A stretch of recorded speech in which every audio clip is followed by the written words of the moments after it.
Muitas vezes somos tomados por aquela vontade excruciante de querer presenciar os eventos ficcionais da obra que amamos. A imaginação é cativada pelas palavras a ponto de nos imergir na narrativa. Parece que fazemos parte da história. Em O Senhor dos Anéis, há tamanha coerência dos elementos maravilhosos que a imersão emocional, nas palavras de Stefan Stanley, nos oferece a oportunidade de viajar a bordo das comitivas presentes nas narrativas, possibilitando ao leitor vivenciar e se constituir como herói concomitantemente com os próprios heróis da narrativa. Mas não são somente através dos livros que podemos experimentar o caminho pela Terra-média, sendo o recurso do RPG de mesa uma porta hoje profundamente divulgada e popularizada. Como é então se aventurar narrando e jogando dentro do mundo ficcional de Tolkien? Para conversar não só sobre RPG, mas também sobre os sistemas que adaptaram a Terra-média para esse jogo de fichas e dados, Franz Breme, ex-colunista da rede RPG, foi membro ativo e diretor do Conselho Branco da Toca SP, da Sociedade Tolkien Brasil, cofundador do Círculo Nazgûl, ADM de alguns grupos de literatura fantástica no Facebook, mas se formou em Direito, às vezes escrevendo em seu blog Oficina do Bardo coisas sobre Tolkien, Malazan, paganismo e outras reflexões pessoais.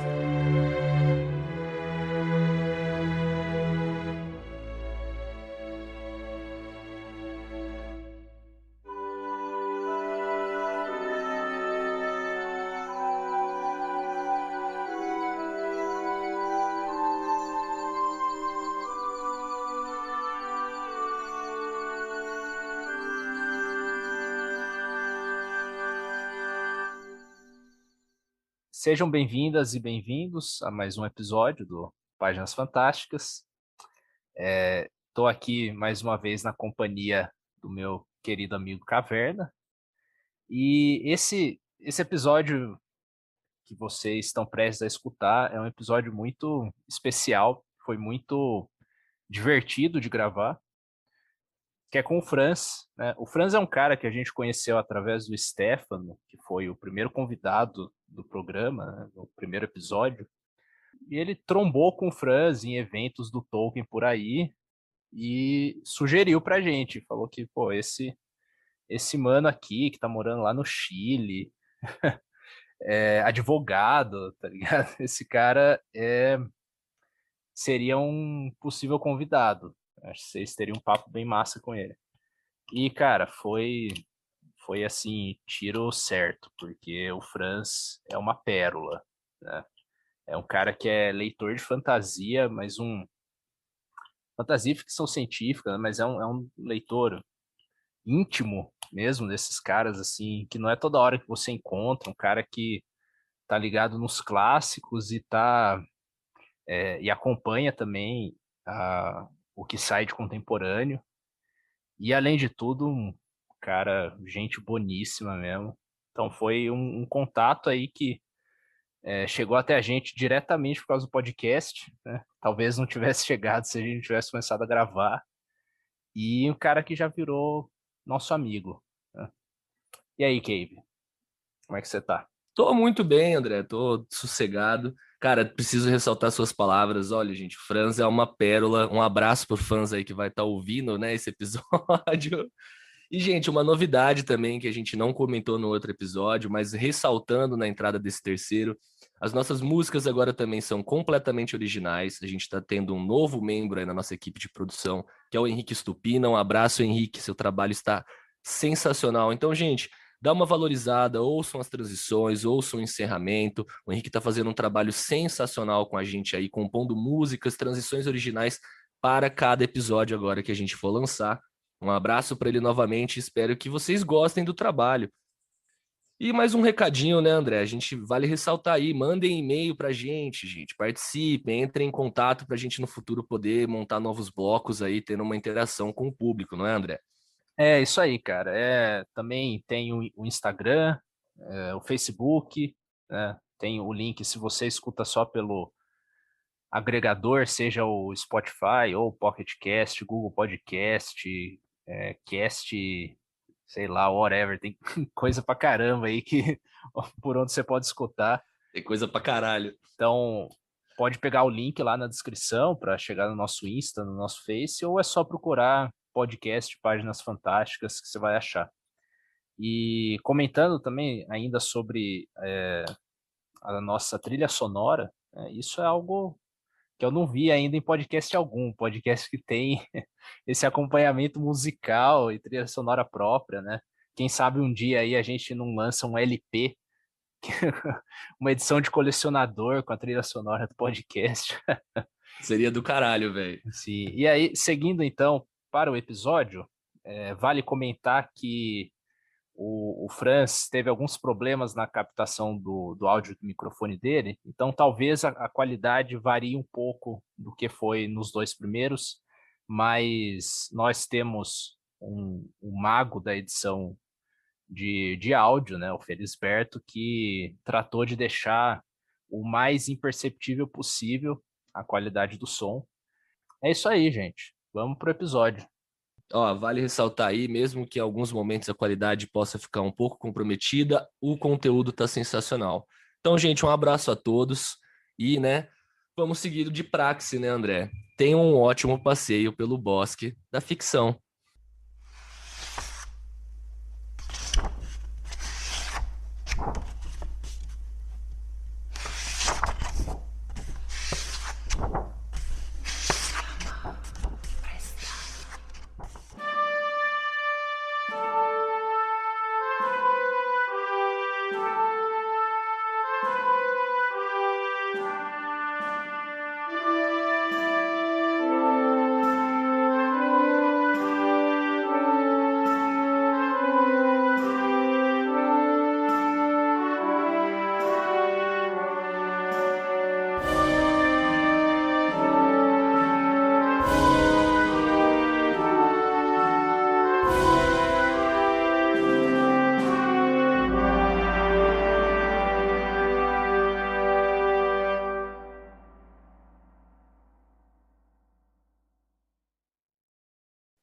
Bom, estamos começando mais um podcast, dessa vez com o nosso terceiro convidado.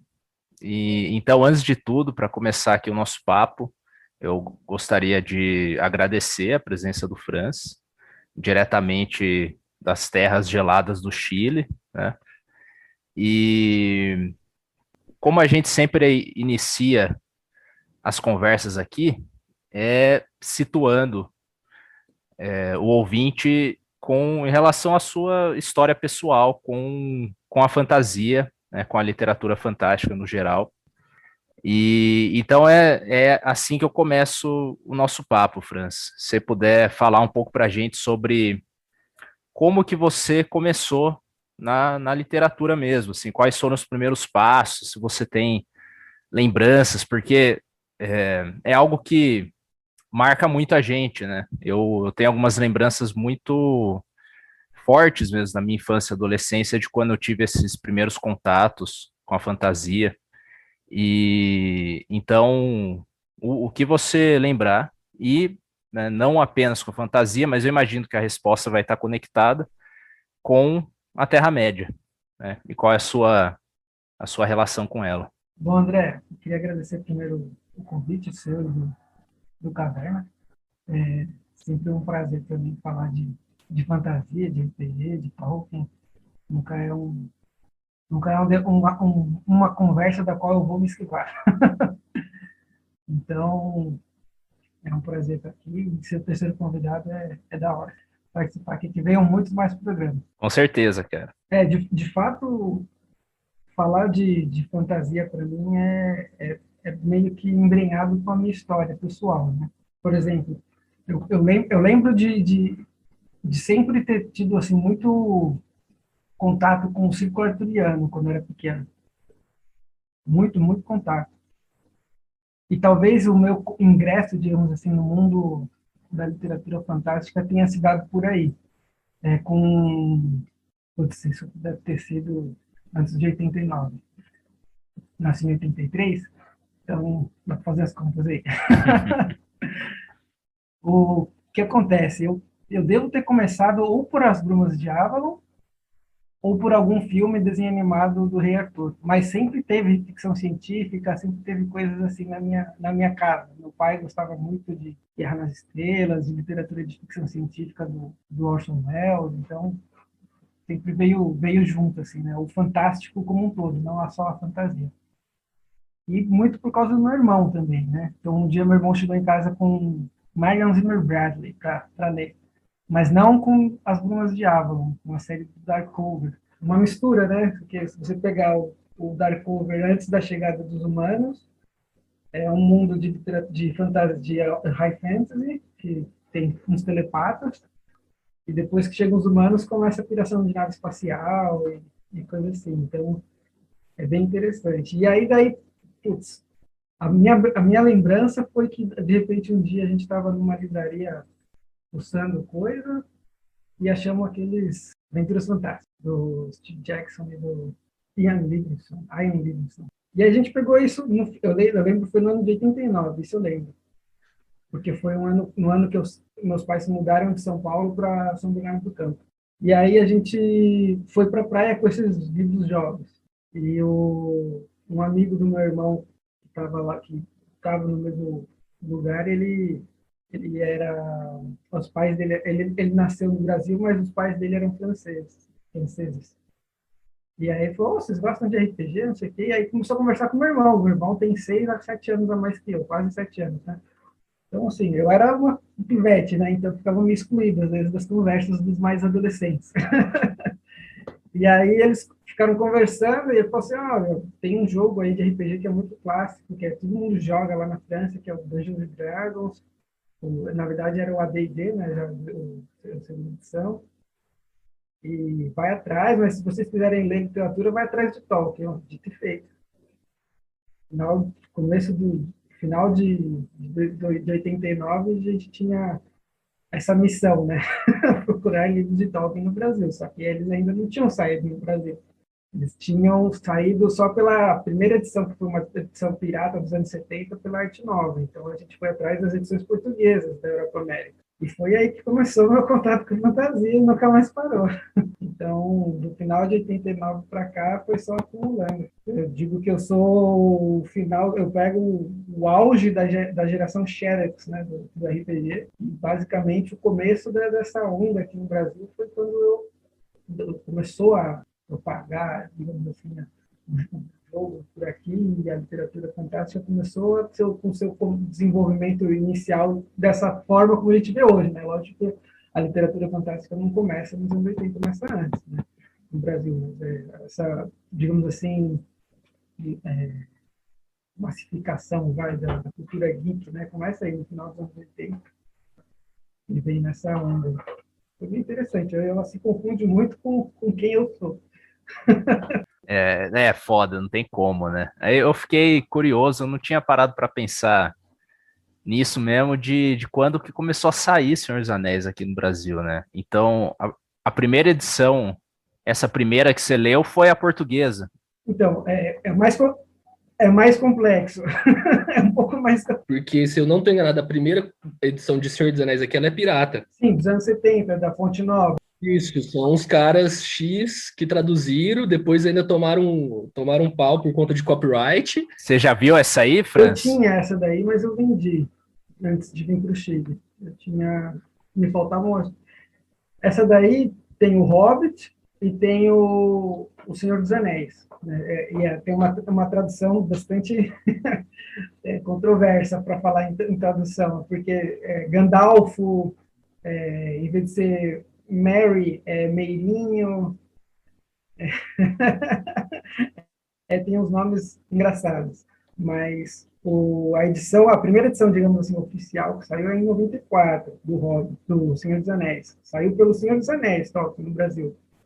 Na verdade, saiu pela biografia do Humphrey Carpenter, escrita pelo Ronald Kearns, acho que um ano antes, se não me engano, mas a primeira edição de Senhor dos Anéis mesmo foi pela Martins Fontes, em 94, antes de se começar a falar em filme, né? Um tiro no escuro para eles. Então, meu primeiro contato com a literatura do Tolkien, com os livros dele, não foi nem com o livro dele direto, foi com um livro resumo da Europa América. Sabe esses livros resumo que você pega para estudar obras de vestibular, tipo, que nem o Objetivo tem, não sei o quê? tinha do Tolkien com o Hobbit, Senhor dos Anéis, um resumo de biografia, um resumo das duas histórias, com enredo, não sei o quê. Eu lembro até tinha um negócio de questionário, de perguntas e respostas para ver se você tinha tido uma compreensão da síntese da obra, um pouquinho de linha do tempo e tudo mais. E depois disso, eu consegui o Silmarillion, cara, em português. Eu não fui nem para o Hobbit, nem para o Senhor dos Anéis. Eu consegui o Senhor dos Anéis em 94, no final de 94, que eu consegui comprar ele. O primeiro volume foi numa Bienal do Livro, daquelas que tinha no pavilhão da Bienal. E daí foi. Cara, você tinha que ter uma relação de guerrilha. Sim. Era um leitor guerrilheiro, cara.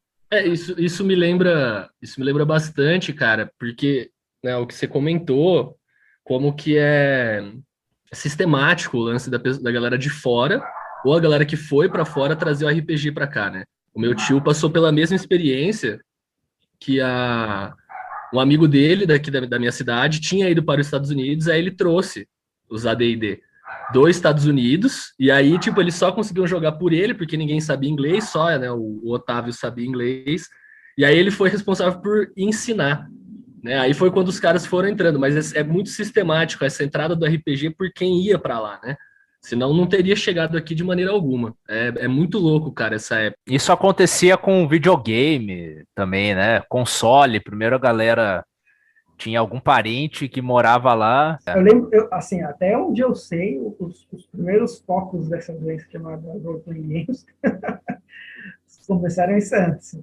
né? Justamente por causa do porto e da facilidade com que as coisas chegavam ali na Baixada. Santos, no começo, era um ponto, no começo dos anos 80, era um ponto de efervescência do que a gente chama de cultura nerd, né?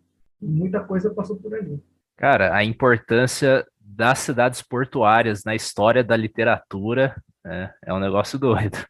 Você vê que, né, não era só Brasil Império, por exemplo, que tinha que chegar um monte de livro lá no porto, a galera comprava no... Como que chama? Me fugiu a palavra para isso, de quando você... Comércio ilegal, como que é? Como chama esse? Contrabanda, isso. Contrabando. Tinha todo contrabando de livro. Sim. E, pô, seguiu ainda, de certa forma, com certeza, literatura sim, fantástica, sim. né? Eu não sei em outros lugares, mas, por exemplo, aqui no Chile, o mercado de livros é muito complicado, porque, por exemplo, você pegar aqui no Chile, são pouquíssimas as editoras nacionais. Pouquíssimas. A maioria dos livros vem ou da Argentina, ou do México, ou da Espanha. Só que, assim, o Chile é um país com um sistema muito, muito, muito neoliberal, né? E o livro ele é muito tributado aqui, cara. Então, o livro ele é tributado na importação e é tributado na venda. E as editoras aqui, elas sofrem muito por causa disso, o preço é muito alto do livro, né? Um livro aqui com qualidade de pocketbook custa mais que um livro de capa dura aí no Brasil. Caralho. Então, o mercado de livro pirata aqui é absurdamente gigante. Você vai nessas feirinhas de praça, assim, a galera não tem dó, tem livro com capa impressa na impressora colorida de casa, tá ligado? E são livros, assim, de todo tipo de gênero, né? Desde autoajuda a livro de Caibalion, das leis herméticas, até Tolkien, Pablo Neruda, tem tudo, sabe? Não sei se tem a Bíblia, mas tem de tudo. E também é um monte de tradução que essa galera faz também, isso se não for o próprio livro que alguém compra a matriz, ou alguém que trabalha numa editora que leva para casa, escaneia, eu sei que, claro, como que eles fazem, cara. Mas é um mercado que é muito, muito complicado aqui, a literatura aqui, porque o livro aqui é muito caro. Isso me lembra um pouco a história da Polônia, da CD Projekt, né, que cresceu através do mercado de jogos. Tipo, eles foram combater a pirataria na Polônia, né, fazendo pacotes, tipo, exclusivos. Quando eles traduziram Baldur's Gate 1, né, o estúdio da CD Projekt, os caras antes, os donos da CD Projekt eram pirateiros. Eles, tipo, pegavam em VHS, cara, os jogos, né? Eles recebiam em fitas e aí eles transformavam os jogos. Então, a CD Projekt nasceu na pirataria na Polônia, por conta que não tinha jogo. Aí eles conseguiram efetivar com o Baldur's Gate 1, cara, porque eles fizeram um pacote puto exclusivo e tinha uma localização em polonês muito foda, né? E aí eles conseguiram começar a combater a pirataria, só que os caras eram os mestres, né, da pirataria anteriormente. Eu lembro que eu juntei muita moeda, muito troco da padaria que eu ia buscar pão para minha mãe para poder comprar o original, cara. Porque vinha com o manualzão traduzido, não sei o quê. Se querendo ou não, a atualidade salva bastante a gente com o negócio de ter PDF online, né? Putz, nessa época aí devia ser insano. Não só PDF. Imagina se eles tivessem a facilidade que a gente tem hoje. É muito doido pensar que o Jeff Bezos, que é tipo o Dr. Evil do mundo real, o cara, ao mesmo tempo que ele criou a corporação mais maligna do planeta Terra, o cara, sem querer, criou também o maior dispositivo facilitador da pirataria de livro, tá ligado? Que é o Kindle, cara. O tanto que isso mudou e isso a galera sempre acha um jeito, né? Esses tempos atrás eu tava atrás de uns livros de Wuxia, tá ligado? Que são que é fantasia coreana, tal, chinesa. Não sei, eu acho que é da China, na verdade. E eu tinha assistido o Tigre e o Dragão, né? O Tigre e o Dragão é baseado num desses livros, é o segundo lá de uma saga. E eu fiquei bem doido para ver, porque no filme os personagens se referem a coisas que tinham acontecido, né, no passado deles, e você tem isso nos livros, né? Só que nem tradução para o inglês tem, né? Tem para o francês. E só que tem não oficial. Então achei uns sites onde a galera se dedica a traduzir isso, cara. E essa saga, que era uma das mais famosas, você já tem inteira, assim, pra achar, tá ligado? E os caras seguem. Isso rola, acho que na mídia em geral, né, cara? Porque toda vez que eles comentam, eu fico lembrando não só das legendas, eu fico pensando nos jogos que a galera localiza em inglês do Japão, né? Porque, cara, tem muita coisa do Japão. Se você for pensar, a série Yakuza, né, que é extremamente famosa, tem vários jogos de spin-off que não foram localizados no inglês ainda, né? Tem um jogo, eu tava conversando isso com o Antônio ontem, André, com o Felisberto, que o 428 Shibuya, que é um dos jogos que tem 10 na Famitsu, recebeu tradução 2 anos atrás. E é um dos jogos, tipo, considerados um dos melhores do mundo, sabe? Pela Famitsu. E o jogo não tinha localização em inglês. Se for pensar que o Yakuza 7, por já ter localização em português, foi uma progressão absurda, né, velho? Muito louco isso. Porque não é só porque as coisas são caras, né? Às vezes tem coisa que daria pra gente pagar se fosse disponível, mas tem coisa que não é disponível. Literatura fantástica mesmo, cara, a maioria dos contemporâneos não tem disponível pra gente, entendeu? Não, a dificuldade de ter acesso, eu senti essa dificuldade procurando o Wheel of Time. Assim, agora até tem, mas o dólar como tá, não tá disponível, né? Não dá. Cara, o Wheel of Time, o primeiro box lá com os 3 primeiros livros, tá 170 conto na Amazon. Mistborn tá 160, tá ligado? Eu fiquei até triste, cara. Eu fiquei feliz que eu paguei só R$ 100 na trilogia na primeira lei. Nunca mais eu acho que lá por R$ 100, velho. Nunca mais. Foi antes da pandemia, né? Foi antes da pandemia. Obrigado, André. Comprei uma semaninha depois que a gente virou parceiro. É que o dólar já estava alto antes da pandemia e depois o negócio subiu nível absurdo. Tá tudo muito caro. Cara, vocês estão falando disso hoje, dessa dificuldade de conseguir coisa? Eu lembro que quando eu era pequeno, a gente comprava jogo para conseguir jogo para o computador, na época dos floppy disk, daqueles disquetão grande. Tinha que ir atrás dos caras que vendiam ilegal, porque não chegava. Cara, os meus tios, por eu ser de uma cidade pequena, Franz, aqui, minha cidade tem 20 mil habitantes, aqui a gente está do lado de Ribeirão Preto. né, cara? Aí meus tios, eles tinham, tipo, eles esperavam uma notificação da loja, então, tipo, eles recebiam um SMS, ou tinham que passar lá quando iam trabalhar em Ribeirão. Aí passava na loja e perguntava, ó, chegou tal título? E para saber dos lançamentos é só com revista, né? Você tinha que ter uma revista. Eu peguei, eu lembro de ter pego um pouco disso, eu tenho uns materiais guardados do meu tio de RPG, e eu tenho vários livros de cenário de campanha da Under Mountain em inglês, né? Que ele ganhou de presente desse parceiro que foi nos Estados Unidos e trouxe. Então, assim, cara, para ter acesso a isso era na cagada, né?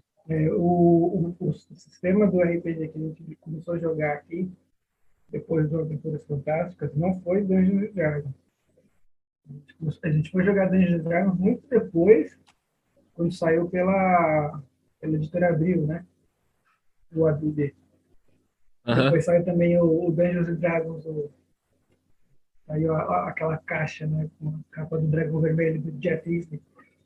Aquela caixa do AD&D, Do D&D, que saiu pela Grow, que é aquele dragão vermelho, assim, eu tenho ele PDF. com um bonequinho pequenininho do lado, assim, com um machadão, assim. Mas a gente começou jogando um sistema da TSR, mas era o Marvel Super Heroes, que era um sistema que, putz, cara, pouquíssima gente jogava.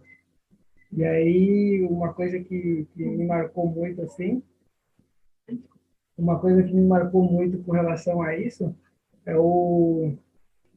Porque, assim, foi mais ou menos como você falou, né? Só quem sabe inglês era meu irmão, né? Que era mais velho e tal. E para a gente conseguir jogar e tal, o que ele fez? Ele pegou ao longo de alguns, sei lá, semanas, meses, não sei, e ia lá, todo dia 1 hora, 2 horas por dia, ele foi traduzindo no Word, cara. Ah, o meu tio, ele aprendeu inglês por causa de Final Fantasy VII, que ele ficou louco pra zerar, né? E tava totalmente em inglês. Ele falou, cara, ou eu aprendi inglês ou eu não tinha aquela experiência. Com os RPGs, eles tiveram também muito contato em inglês. Eu fui muito influenciado pelos universos que eles visitaram. Então, os caras foram aqueles que, cara, lançou Dark Sun, compraram, ficaram loucos. Tipo, tem um colega nosso daqui que ele tem a bibliotequinha de RPG, né, clássica. Cara, ele deve ter mais de 10 mil reais ali de merda, se for vender. Sabe, você tem o livro físico do Forgotten Realms, você tem o livro físico de Ravenloft, de Dark Sun, do cenário de Dragonlance, sabe? É coisa que, cara, para achar em PDF você passa um pouco mal. Eu cresci nesse meio, cara. Eu lembro que com uns 12 anos eu já tava tentando zerar Baldur's Gate, sabe? Não consegui. Lógico que não, mas difícil pra caralho. Puta que pariu. Bom, eu posso falar que aprendi inglês jogando computador, cara. Desde Monkey Island 1, Nossa, mano, Full Throttle, Full Throttle, Grim Fandango. Leisure Suit Larry, Nossa, jogou os point click na época. sim, os Space Quest os primeiros, os Kid Quest os primeiros, muita coisa. E aí o jogo que realmente me fez o jogo pegar e traduzir palavra por palavra, diálogo, livro de prateleira e tal, foi o jogo do Senhor dos Anéis da Interplay, que é o com cenas da animação do filme animado, né, do Halfback, que é a abertura. Nossa, cara, eu tenho uma memória afetiva. Um dos meus jogos favoritos da vida é o War of the Ring, da Sierra Games. Não sei se qual é, o primeiro RTS, né? Estilo Warcraft. Cara, eu joguei, meu irmão instalou na época. Eu lembro que eu pirei a cabeça, pirei. Computador com aquela tela quadradona branca. Tem uma foto minha jogando ele, sabe? Tem uma foto minha no computador, você olha na tela, tá ele na tela. Demorei acho que umas 6 horas para aprender a mover as unidades. De verdade, porque umas 6 horas pelando para aprender a clicar com o botão direito, sabe? Ah, tem que clicar com o botão direito para mandar mover. Nossa, cara, é um período que eu acho que eu peguei essa pequena margem de transição, né? Já numa época muito boa. E vou aproveitar para já te perguntar, cara, dos sistemas que você jogou, né, que você se apaixonou, qual que foi o que se tornou o favorito seu nessa época? Na sua trajetória no RPG de mesa agora em específico. Cara, meu RPG favorito durante muito tempo foi o Marvel Super Heroes, porque era o que a gente passava todos os finais de semana praticamente jogando. Foi durante muito tempo, cara. Eu não sei quando foi que saiu o o AD&D em português, que foi quando eu comecei a jogar com os amigos da escola, mas aí isso tipo, já tinha passado um bocado de tempo até isso acontecer. Foi, sem dúvida, o meu sistema favorito durante todo esse período de pré-adolescente, adolescente e tal, foi o Marvel Super Heroes da TSR, não, porque tem dois sistemas, né? O mais, não sei agora, não sei dizer, que saíram dois sistemas de Marvel Super Heroes. Um foi o da TSR, que começa com um sistema de cara, é um sistema de 2D10, né? Então, dá jogo de porcentagem, né? E aí, só que aí você, para fazer os testes, cada dos personagens, eles tinham suas habilidades, os atributos distribuídos entre mentais e físicos, né? E os poderes. E aí você tinha uma tabela com os níveis de poder, digamos assim, tipo, vai de 1 a 100, só que eram nomes, né? Tipo, Feeble, Poor, Excellent, Good, Amazing, Monstrous, Unearthly, e por aí vai. Quanto mais alto, mais fácil você fazer as coisas, né? Só que aí tinha umas cores e tal, então, tipo, tinha uma parte da tabela, conforme o valor do dado, uma parte da tabela era branca, então era um erro. Aí depois tinha uma faixa verde, uma faixa amarela e uma faixa vermelha. Quanto mais perto de 100, mais incrível era o seu sucesso.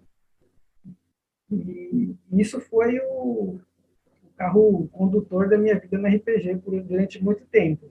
E aí depois, cara, depois de muito tempo, eu fui começar a jogar Vampiro e gostei pra caramba, mas nunca foi um sistema assim que eu joguei muito por falta de gente que jogasse. Nessa época eu morava na ABC Paulista, então tinha que, para conseguir jogar com outras pessoas, eu ia em umas lojas de RPG que tinha por aí no ABC e experimentava outros sistemas, mas nunca fui um cara assim, nossa, eu joguei várias coisas, não. Basicamente eu joguei Storyteller, a D&D, o Second Edition, a segunda edição, e o Marvel Super Heroes.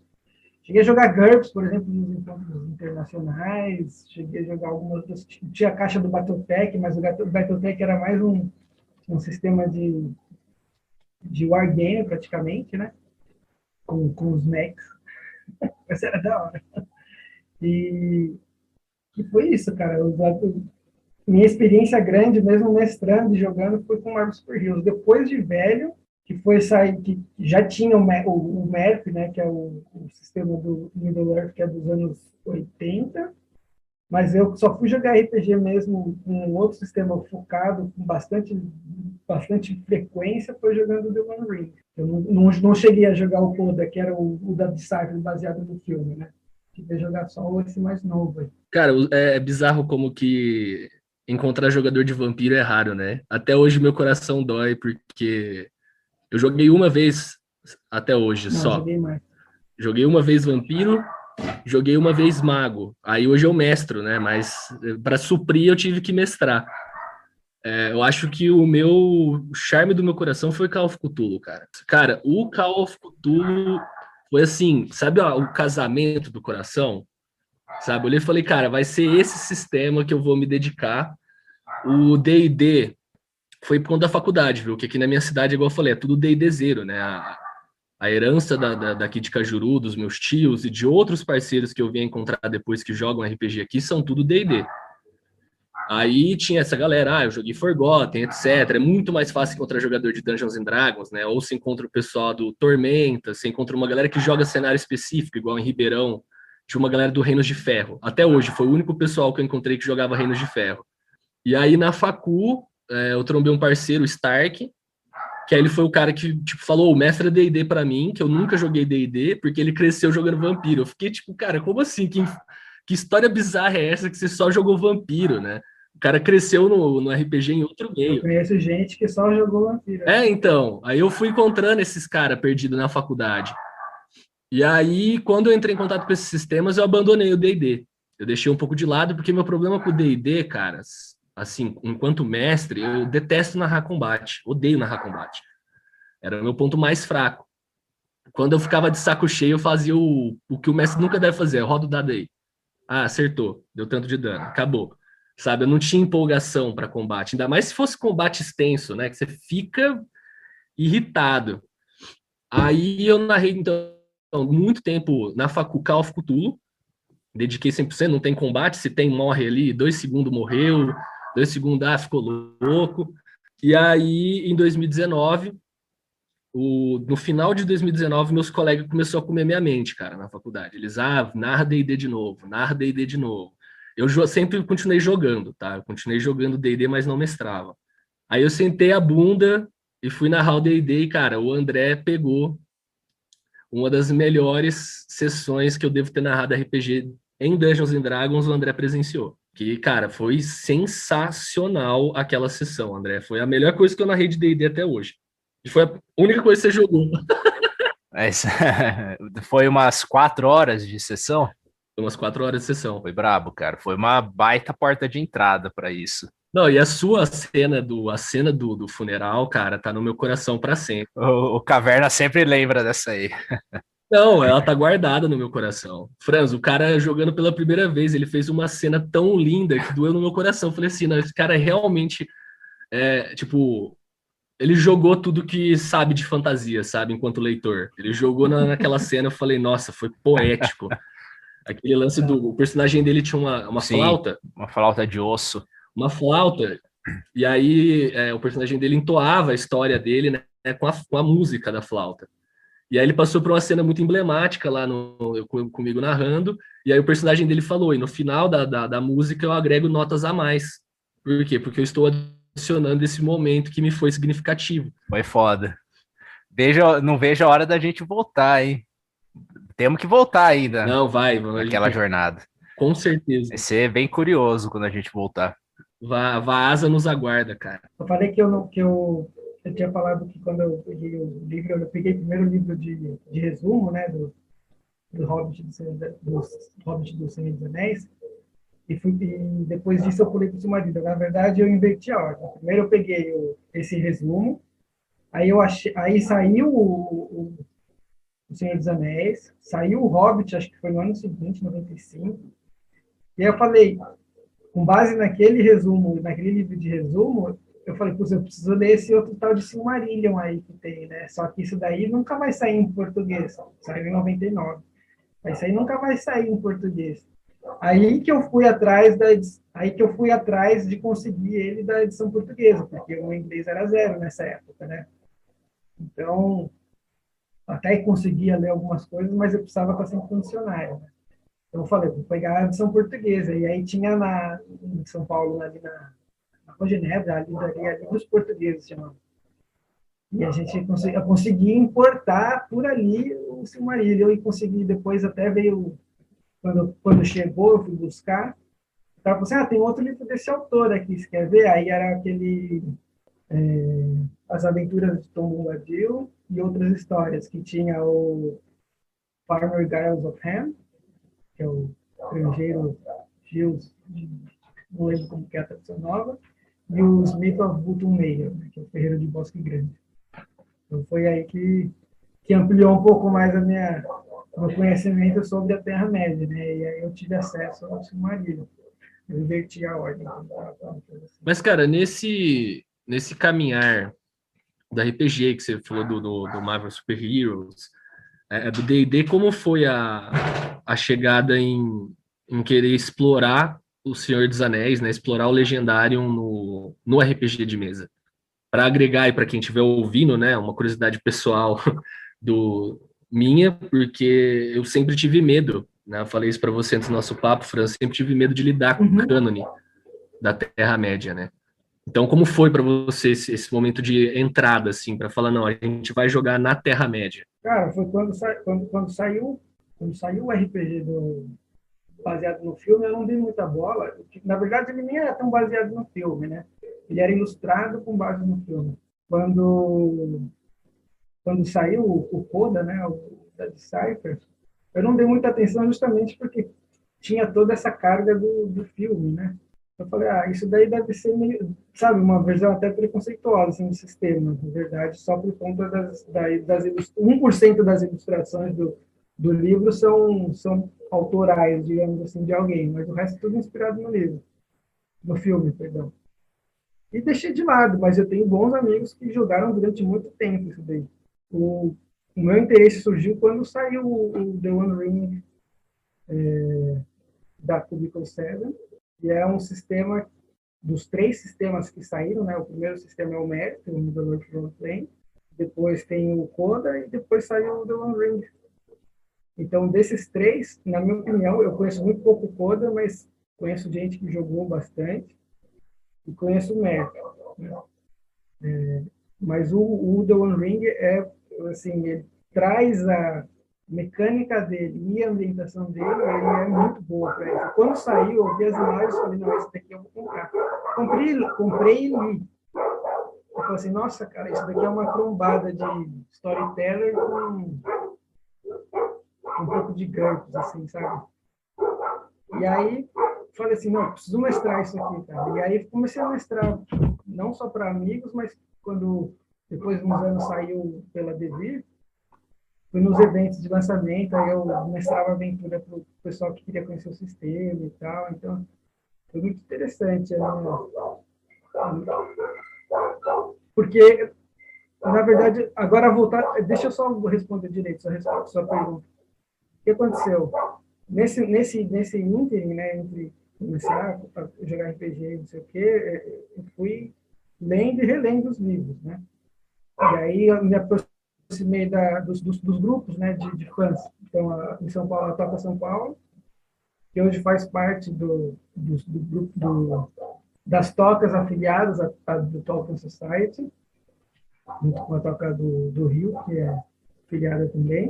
Até cheguei a fazer parte do corpo diretivo, fiz parte do corpo diretivo da Sociedade Tolkien Brasil, que fazia reuniões, clubes de leituras lá na Martins Fontes da Vila Paulista. Eu comecei a ter um contato mais profundo com a obra. Eu falei, putz, cara, isso daqui eu preciso colocar numa mesa de jogo. Foi do contato com a obra que surgiu esse interesse, né? E aí nesse meu tempo saiu o Lotro, né, o Lord of the Rings Online, que é um jogo muito foda. Em termos de ambientação, ele é muito bem construído, muito bem pesquisado, até a parte linguística do jogo é muito bem pensada. Tem um amigo meu que ele é cap level, ele tem a assinatura vitalícia do Lotro. O MMO eu tentei jogar uma época, mas por não ter colegas não rolou. E aí eu falei assim, cara, se tiver um sistema que adapta bem isso aqui, um dia eu preciso jogar. E aí saiu esse sistema em 2000 e tanto, e eu falei, é agora. Mas então, expandindo a dúvida, cara, porque são localizações diferentes, né? Eu percebi, dá para ver a diferença de estar numa cidade grande movimentando, porque você conseguiu entrar nos círculos, né? Conheceu o pessoal das editoras, provavelmente.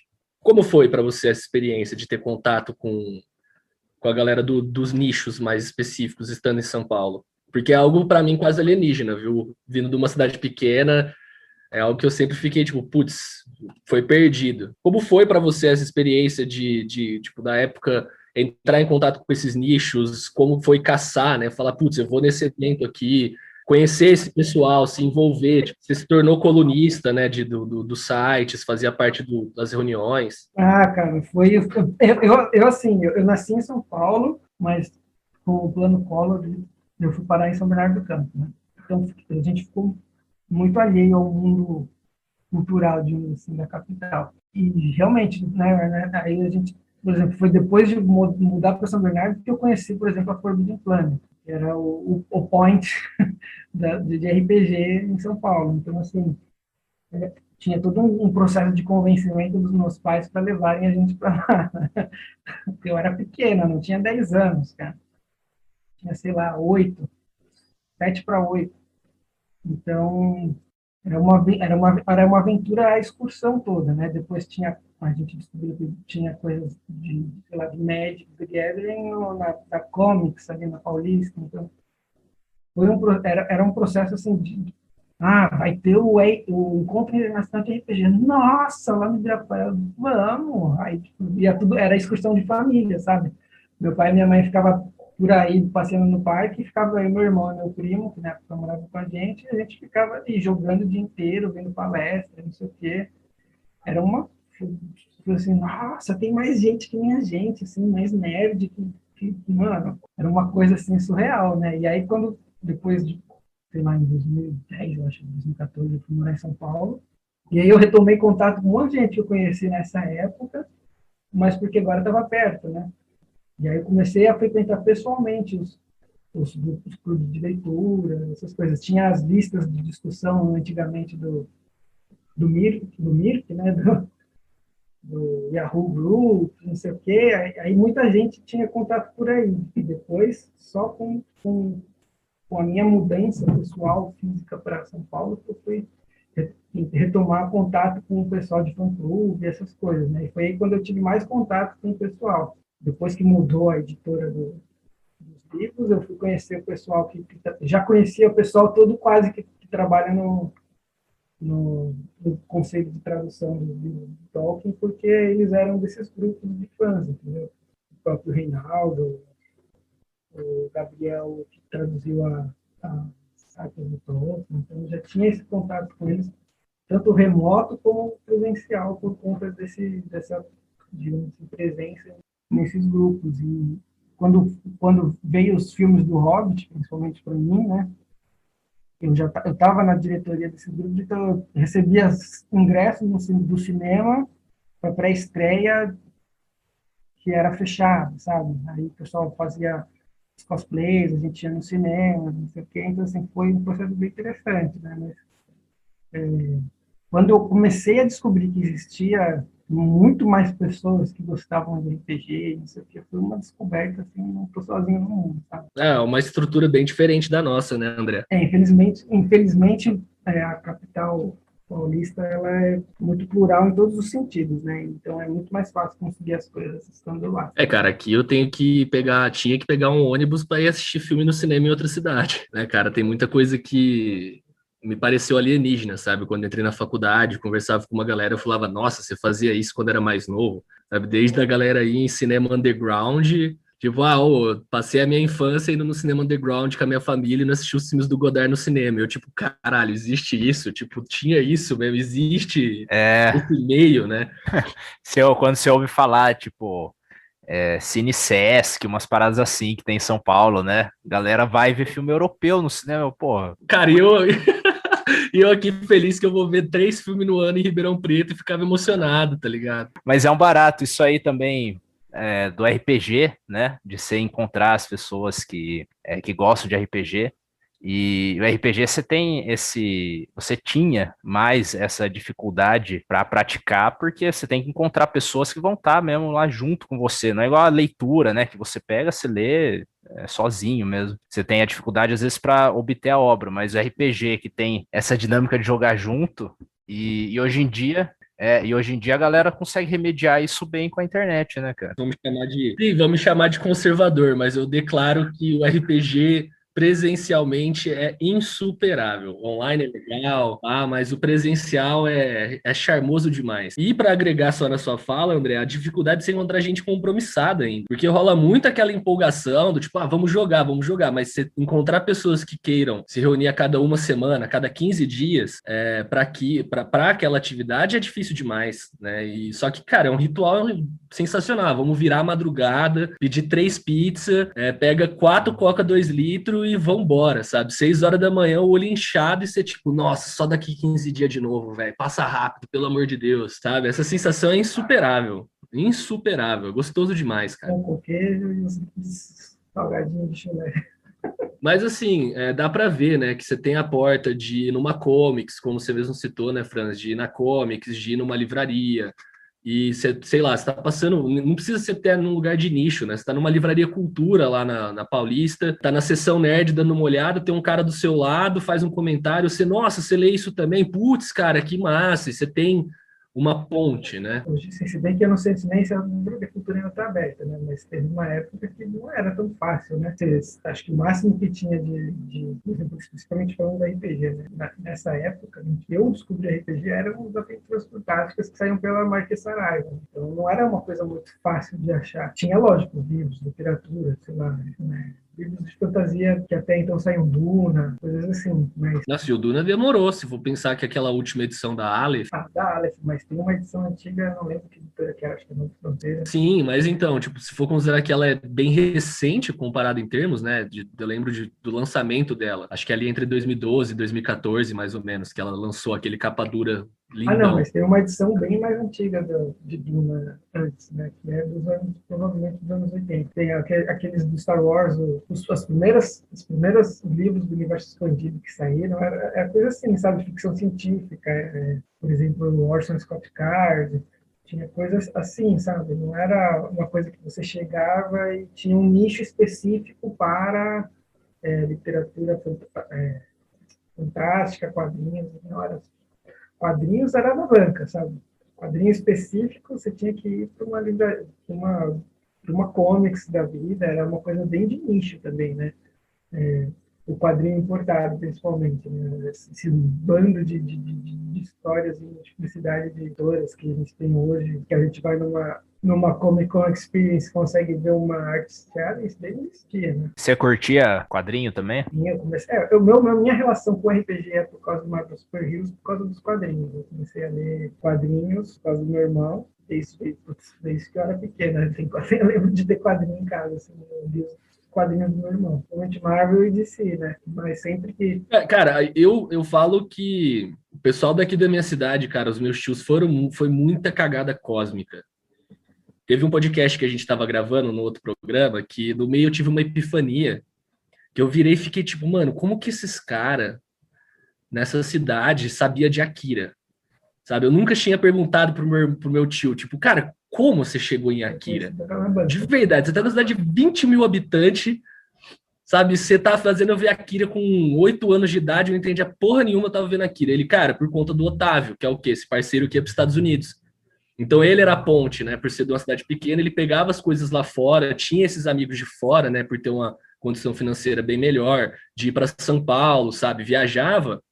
Só que aí que era o massa? O cara voltava para Cajuru e voltava com todas as informações e passava. Então ele foi o cara que trouxe Akira, o cara que trouxe Ghost in the Shell, nos VHSzão. Aí eu peguei e fiquei, cara, pelo amor de Deus, vocês foram uma cagada cósmica para ter acesso a essas coisas nessa Eu época. conheci o Akira por causa da Globo.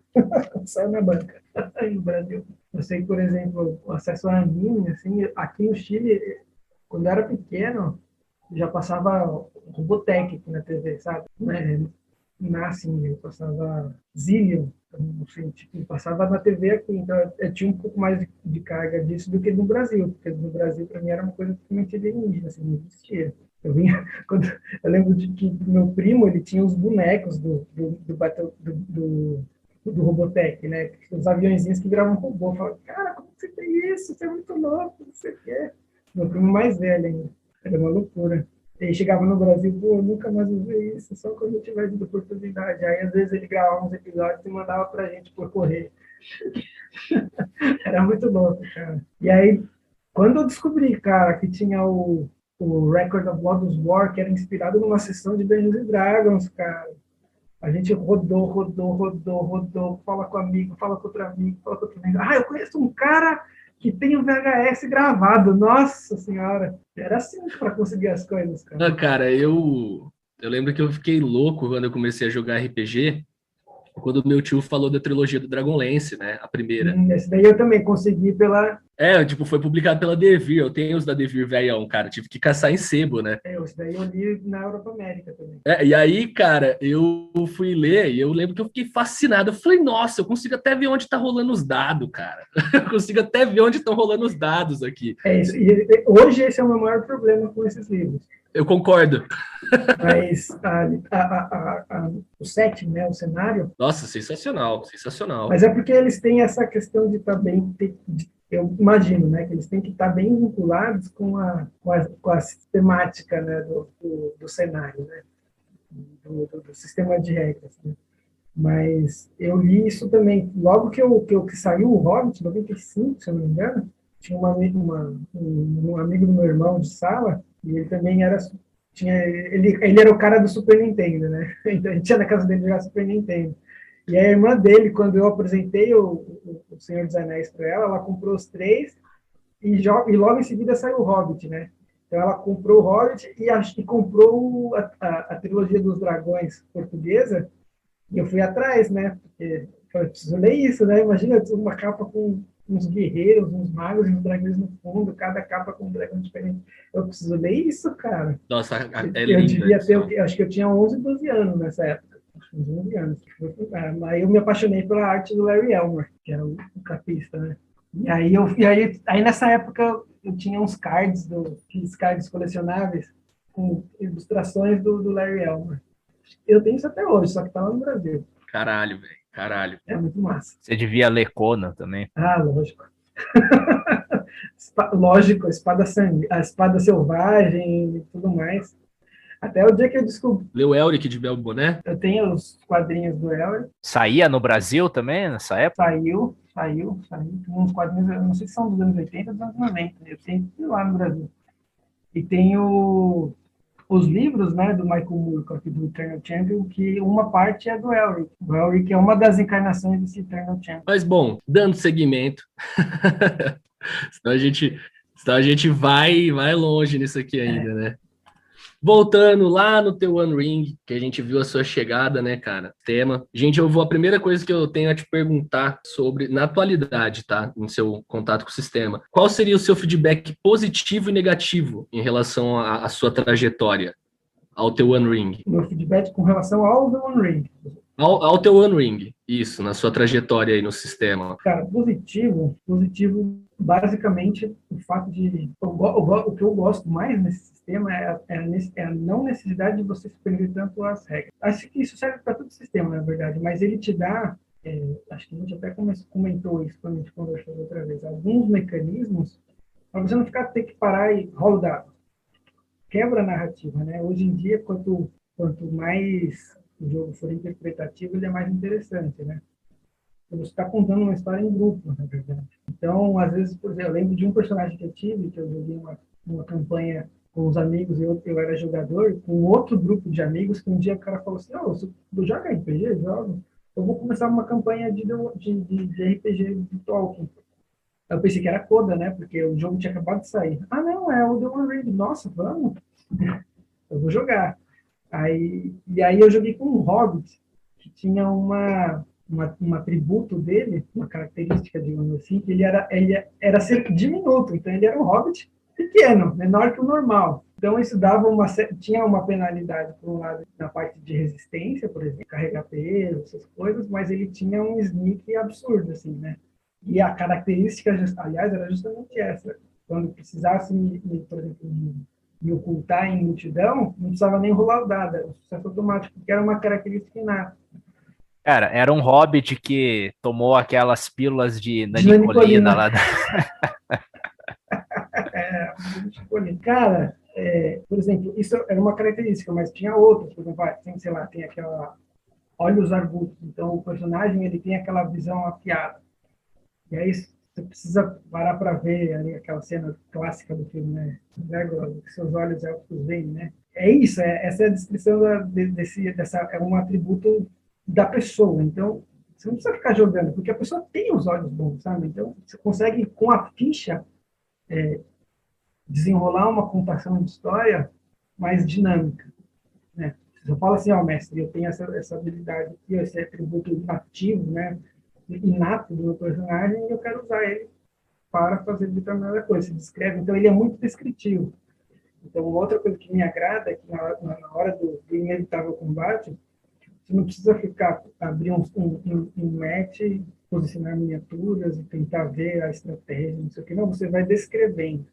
O sistema, em nenhum momento, ele te traz uma descrição, nem sequer de longe ele te traz um encorajamento de você usar miniaturas, mapas para você colocar a posição. Não, você tem que ir descrevendo. Lógico que ele também favorece, não está pensado por uma sessão virtual, né? Mas o sistema ele se favorece muito disso para jogar no ambiente eletrônico. Você não precisa ficar... Lógico que às vezes facilita para você não fazer coisas absurdas, assim, né? Descrições, eu estou aqui, daqui a pouco, no próximo turno, eu estou a 1 quilômetro de distância, né? Então, assim, tem questão do limite do óbvio, mas aí é o mestre que dá essas limitações. Então, no aspecto de positivo, digamos assim, eu dou isso também acaba favorecendo a narrativa. Então, a narrativa ela é muito facilitada nesse sistema sob o meu ponto de vista. Agora, de ponto ruim, é a ambientação, né? Eles escolhem o corte, que é o sistema está ambientado 5 anos depois da morte dos Maus, da Guerra dos 5 Exércitos. no final do Hobbit, então. E você está focado, nos primeiros cenários, você está focado ali, naquele ladinho entre as Montanhas Cinzentas e Erebor. Então, todo o cenário foi desenvolvido naquela região ali, entre as Montanhas Cinzentas, o Vale do Rio Anduin, a Floresta das Trevas, um pouquinho embaixo ali onde está o Radagast Rosgobel, mas não tem, e as Montanhas dos Anéis, a Montanha Erebor e as Colinas de Ferro. Então, você não tem mais nada. Com o tempo, foram saindo expansões. Saiu uma expansão para Valfenda e Angmar, saiu uma expansão para a Cidade do Lago específico e alguma coisa sobre os Cavaleiros de Ouro. Então, foi aumentando, mas sempre limitado ali ao contexto de tempo que o cenário te dá, né?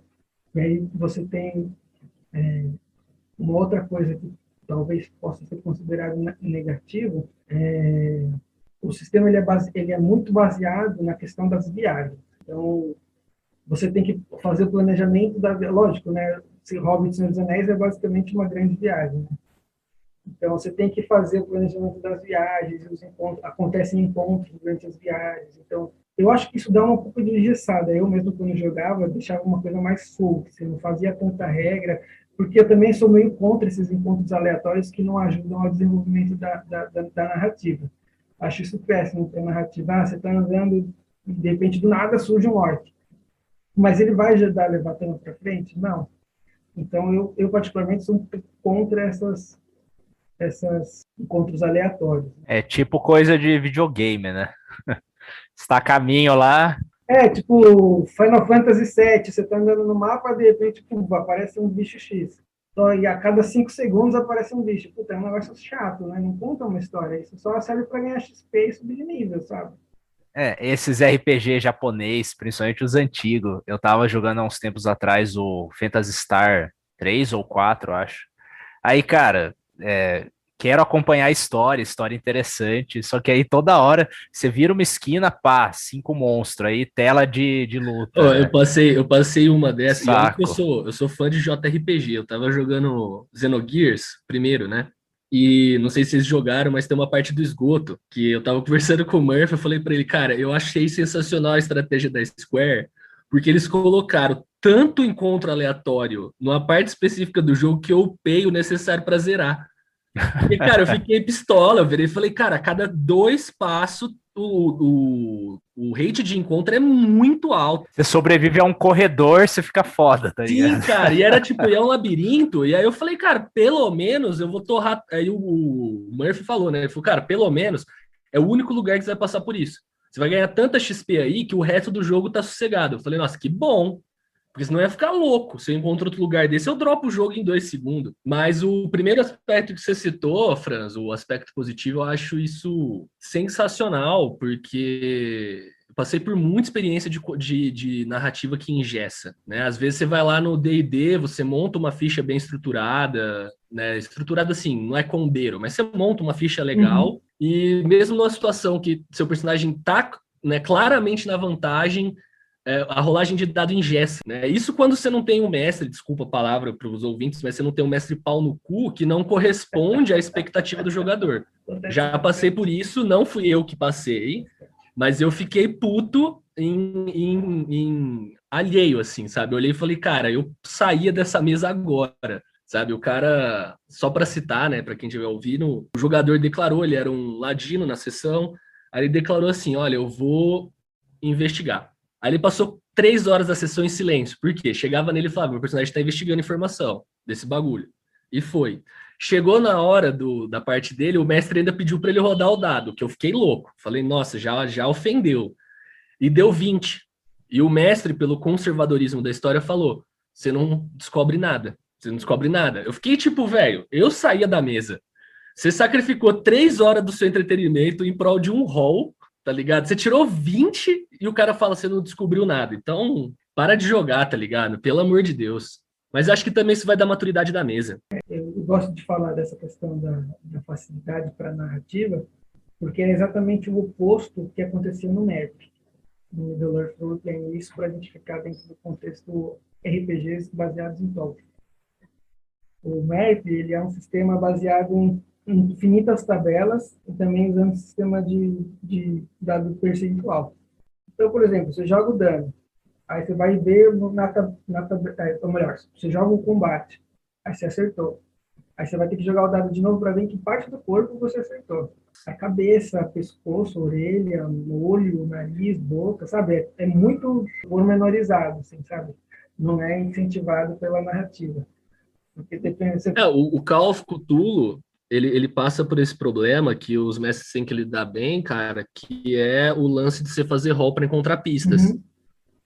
Porque se você seguir no literal, o jeito que o sistema é desenvolvido, às vezes os jogadores podem passar por um lugar e falhar em todos os testes, e aí? Ninguém obteve as pistas e a narrativa vai pra frente como? Acabou. Então você tem que quebrar a regra, porque não tem como, cara, sabe? Senão você engessa mesmo, né? Mas para te dar um exemplo, você falou do ladinho, eu lembrei o exemplo de um amigo meu jogando Merc no primeiro encontro de RPG ali no Ibirapuera, mesa de Merc. Eles entram numa caverna jogando com um ladinho.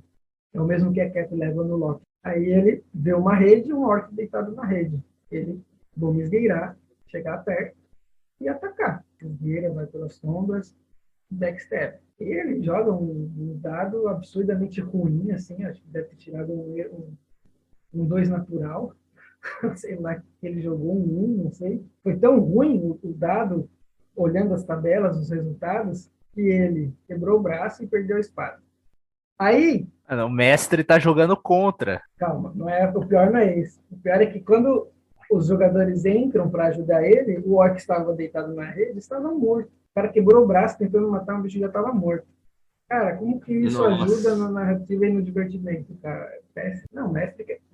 Mas era um mestre que também tinha feições tirânicas. Mas aqui, mano, tem mestres que se atêm 100% às regras, né? E ainda mais no começo, se você pegar no começo dos anos 90, tinha muito, né? Até quem acompanha Dragon Brasil lembra, né, que dos tipos de mestre, advogado de regra. E naquela época era assim, o sistema de narrativa mudou bastante também, né? O mestre ele tinha uma história pronta e ele conduzia os jogadores por essas cenas, digamos assim, como se fosse um roteiro de teatro que ele já pré-estabeleceu e fazia os jogadores interpretarem dentro daquele cenário que ele não era uma contação conjunta, né? Era mais uma coisa assim ativa dos jogadores de enfrentarem aqueles desafios que o mestre colocava e não eles agirem de forma até que autônoma, né? Não era tanto assim, pelo menos no começo, né? Até da minha própria experiência como RPG, né? Se você pegar os sistemas de aventuras prontas de Marvel Super Heroes, por exemplo, você tem lá um livro de 50, 60 páginas, com mapas e descrições dos cenários e como cada coisa se encaixa uma na outra.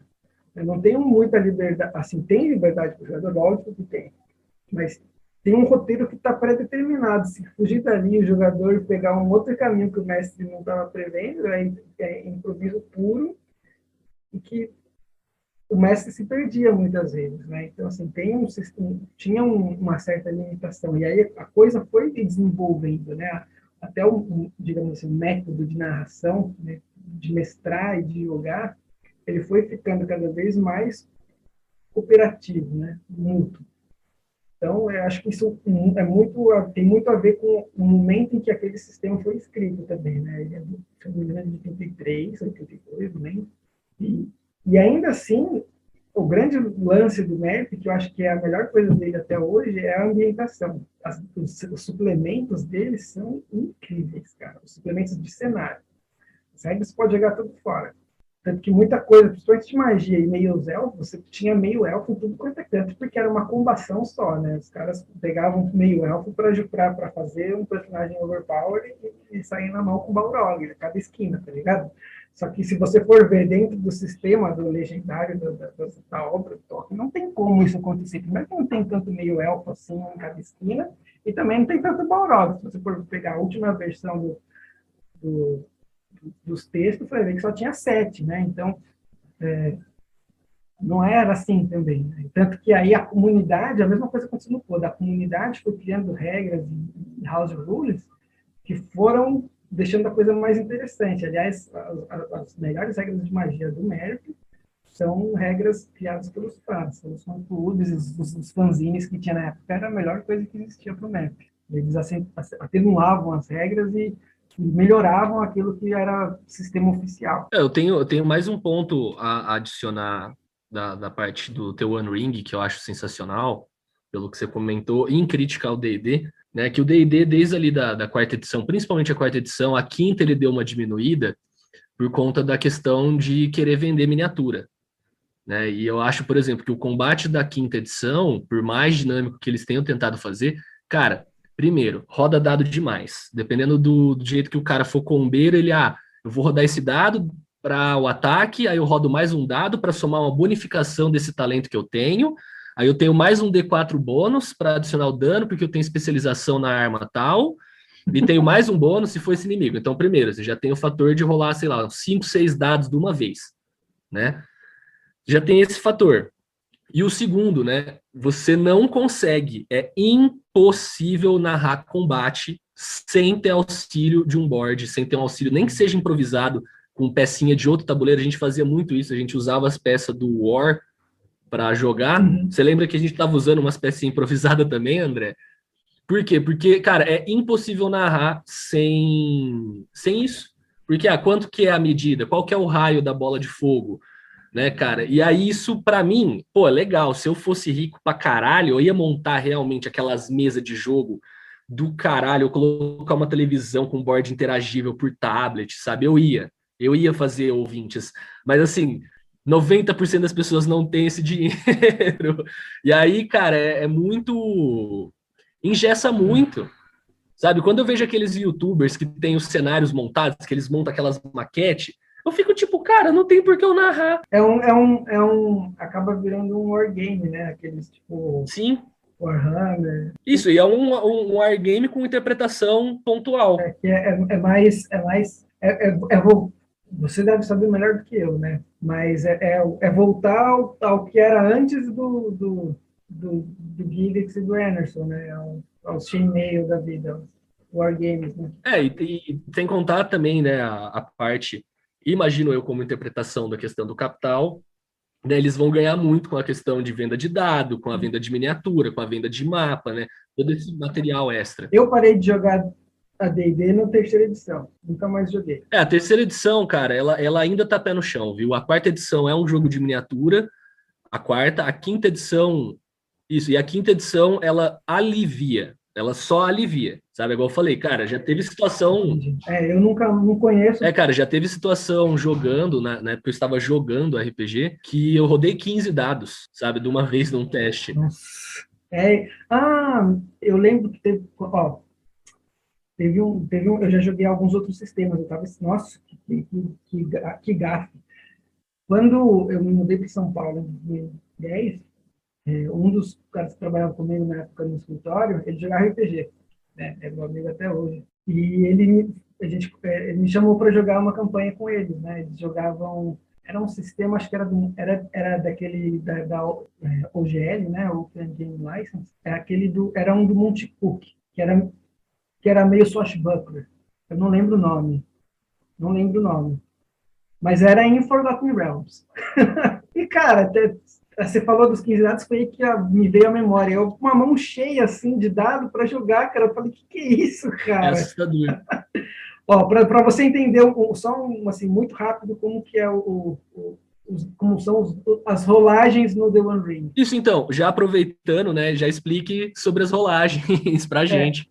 As rolagens no One Ring são muito interessantes. Você tem um dado de 6 faces, ele é o dado universal. Qualquer jogada você vai usar isso daí. Você tem a perícia ou não, né, para fazer. É um dado de 6 dados, mas o dado que vem com o sistema, né, quando você compra a caixa, o livro básico, você vem com um kit de dados. Né? Então, você compra o sistema, vem um D12 e 6 D6. Então, você joga para fazer um teste de habilidade um dado de 6 faces. O 1, ele tem... Na verdade, o 1 e o 12 ele não estão presentes. Né? Você tem do 2 ao 11, e aí, em substituição ao 1 e ao 12, você tem a runa do Gandalf e o olho de Sauron. Quando é o jogador jogando, A runa de Gandalf é o acerto épico, e o olho de Sauron é a falha crítica. Para o mestre é o inverso. O olho de Sauron é o acerto crítico, e a runa de Gandalf é a falha crítica. E aí, conforme os pontos de habilidade que você tiver, seja habilidades sociais, culturais ou perícias de combate, cada bolinha que você tiver marcado na sua ficha, você acrescenta um D6. Então, as dificuldades médias do jogo são 14, mais ou menos. Mas, lógico que depende para abrir uma porta, né? Você não precisa rolar o dado, mas, por exemplo, se você for fazer uma apresentação formal, se for se apresentar para o taverneiro, e se você for apresentar para o prefeito da cidade, tem uma dificuldade diferente. Não vai ser sempre 14. Então, se você for se apresentar para o Thranduil ou para o rei da cidade, para o rei das Montanhas de Ferro, que era da Montanha Solitária. Então, assim, conforme a dificuldade, o mestre, ao seu livre gosto e malignidade, ele vai estabelecendo os níveis de dificuldade, mas sempre entre 12 e 14, né? Então, com a diferença de que, se você tirar uma runa de Gandalf, sendo um jogador, você acerta. Independentemente de você ter acertado, seria 12 no dado, né? Mas você consegue um sucesso épico, que eles chamam no sistema. Então, por mais que você não tenha, existe sempre 1/12 avos de chance de você conseguir. E é muito o que acontece nos livros, né? Quando a providência entra em ação aí, ajuda o Bilbo dos hobbits, né? Então, é interessante por isso. Então, quanto mais dados você tem, mais fácil você executar uma ação. Mas não é porque você não tem um dado suficiente que não existe a possibilidade de você conseguir. Mas sobre a questão negativa, um outro ponto negativo que eu acho, e é um que sempre me incomodou desde o primeiro contato com o livro, foi no sistema de criação de personagens. Você tem culturas, então você tem hobbits do condado, elfos de Valfenda, elfos da Floresta das Trevas, anões da Montanha de Ferro, anões das Montanhas Solitárias, homens, e aí homens, você tem homens de distintos lugares, homens de Cidade do Lago, homens da floresta, homens de Rohan, os guardiões ali perto do condado. Então, você não tem...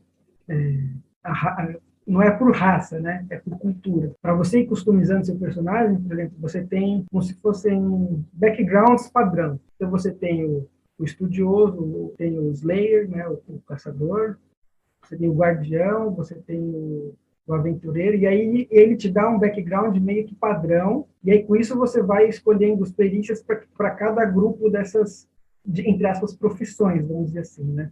E cada uma dessas profissões tem o seu, porque existe um sistema de corrupção.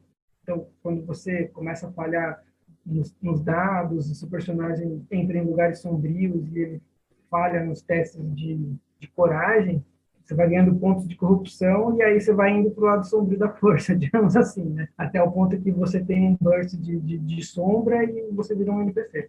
Eu acho que isso é um negócio muito assim, gradativo, né? E aí você vai tendo penalidades conforme o seu ponto de sombra. Mas você não tem, por exemplo, um sistema que você distribui pontos para montar as skills, ou você tem valores já pré-determinados conforme você vai escolhendo sua profissão e suas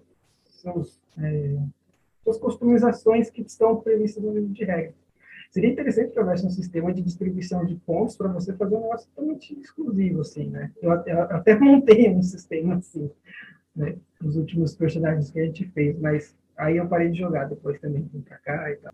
Um outro ponto ruim que eu acho que é a criação de personagem. Ela é interessante, o método, mas ele é um pouco engessado demais. Cara, e uma que me salteou agora e magia? A magia, cara, é a magia sutil. Ah, ela é sutil. Não tem... porque esse é um fator no Senhor dos Anéis, né? Se a gente for pensar que o Gandalf, que é um mago, usa magia em momentos muito específicos, né? E são só 5 magos que tem na Terra-média, se você for ver, né? Sim. Que são os Istari, que é o Gandalf, o Saruman, o Radagast e os 2 azuis. O Lala está ali falando que na verdade tem outros nomes. E que a gente nem vê os azuis, né? Então, são quase que seres angelicais, se você for ver, né? Estão no mesmo nível do Sauron. Então, você não tem como acesso assim, fácil a esses poderes que esses caras têm, porque eles são meta-humanos, digamos assim, né? São mais que humanoides, né? São seres que vieram do outro lado do mar, que estavam presentes quando o mundo foi criado, né? Então, começa por aí. A magia, ela é mais, por exemplo, tem muita questão de cantigas. Você pode brincar com essa história de, preciso. Tem uma aventura pronta que vem no sistema, que ela acontece nos pântanos. E aí tem umas criaturas pantanosas ali. É a aventura que vem no livro básico. Tem uma hora que os personagens estão vendo no pântano e você tem que fazer um teste, porque começa a dar sono. E aí uma das formas de você quebrar isso é cantando uma canção da sua cultura que dê ânimo para o grupo. Então, sabe, é esse tipo de magia. Né? Os personagens mais próximos de magia, assim, um pouco mais ostensiva, são os elfos, quando eles vão aumentando a experiência deles, vamos dizer assim, e vão tendo habilidades tipo de sentir as coisas, de sentir o outro, ou então cantar uma arma. Alguns ferreiros, alguns anões também tem uma coisa assim, mas é uma coisa bem mais sutil, não tem um fireball, não tem essas paradas. Mas, cara, usando vou pedir pro André, na verdade, né, André? Vou usar o seu relato, tá? Por mais que tenha sido uma experiência para você, quando a gente teve todo aquele papo sobre jogar RPG, que eu fui te explicando, né? Te contei um pouco do universo, te passei as informações. Uma coisa que eu sinto, só para explicar a linha de raciocínio, pra você entender o que eu quero que você relate, né, André? Relacionado ao que você tá falando, né, França? Eu acho que se eu fosse narrar na Terra-média e fosse ter os jogadores que são conhecedores da Terra-média, a sensação de pertencimento dos personagens é muito forte. Porque o momento que o jogador declara, eu sou um cavaleiro de Rohan, né? Ele já, dentro dele, o jogador já internaliza como é Rohan, se ele for um conhecedor da Terra-média, né? E é algo que, não sei se você sentiu isso, André, aí vem a minha pergunta, que no D&D eu sinto dificuldades pela galera que não conhece tão a fundo, que não é louco de decorar, por exemplo, a lore de um Forgotten Realms e de cada lugar.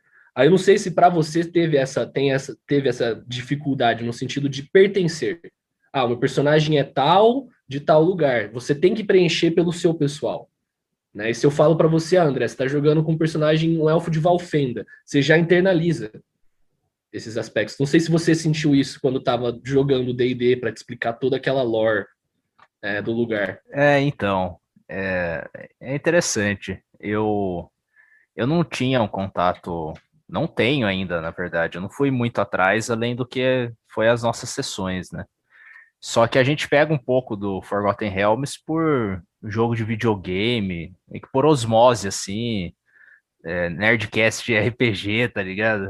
Sim. E comentários, né, que a gente vai pegando, de algumas coisas você vai sacando. Mas aí teve uma coisa que você deu o tempo lá, você falou, cria o seu personagem, né? Aí eu fiquei uns dias lá pensando o que eu ia fazer. Então, eu cheguei assim de um jeito que eu acho que o personagem que eu criei, ele também tinha um paralelo, assim, com a minha ignorância em relação àquele mundo, que eu fiz um personagem que nunca tinha saído lá da vila direito dele, pá. Então ele tava essa sensação mesmo de descobrimento, né? E tava descobrindo o grupo também, eu ficava fazendo umas perguntas bem básicas em relação ao histórico, umas coisas lá que você citava e o grupo, né, se olhava assim, sabia o que estava acontecendo. E eu parava para perguntar, né? Teve umas situações engraçadas de o personagem do urso, do ursão, que não é que era um urso, né? O apelido do cara que é ursão, né? Não era um urso no jogo. Que ele ficou desconfiado quando eu perguntei o negócio e tal. Cara, com certeza é diferente, né? De entrar na Terra-média. Terra-média, você já tem ela tá aqui gravada, né? Eu consigo realocar aqui minha percepção para Terra-média, vem o som, pá, tô lá, né? Vem o tema do condado, tô na Terra-média. Mas dependendo do mestre, né? Minha experiência até agora foi com você, e eu acho que você se situou muito bem, assim. Foi bem massa mesmo, cara. Porque eu sinto muito forte dentro de mim, sabe? Quando eu, mesmo conhecendo Forgotten pra caralho, quando eu vou jogar e eu falo, eu vou ser de Neverwinter, talvez por não ter. Talvez eu possa estar falando merda, alguém vai dar hate aí no Spotify, hein? Se tiver alguém que defende. Mas eu não sinto a mesma complexidade. Não sei por quê. sabe? Tipo, independente do universo, por mais que eu vou lá, estude a lore, no momento que eu falo, eu vou encarnar um elfo, ele cai num genérico, sabe? Não sei se é apreciação, se é apreciação, tipo, na Terra-média tem alguma coisa dentro de mim que leva ela mais a fundo, né? Porque, igual eu falei, se eu declaro para o Franz vai mestrar pra gente e ele fala, ó, meu personagem vai ser um Cavaleiro de Rohan, cara, eu vou estar viajando já, sabe? Tipo, nossa, mano, eu tava lá, vi o Palácio de Edoras, nossa, sabe? Tipo, viajando mesmo dentro do lugar.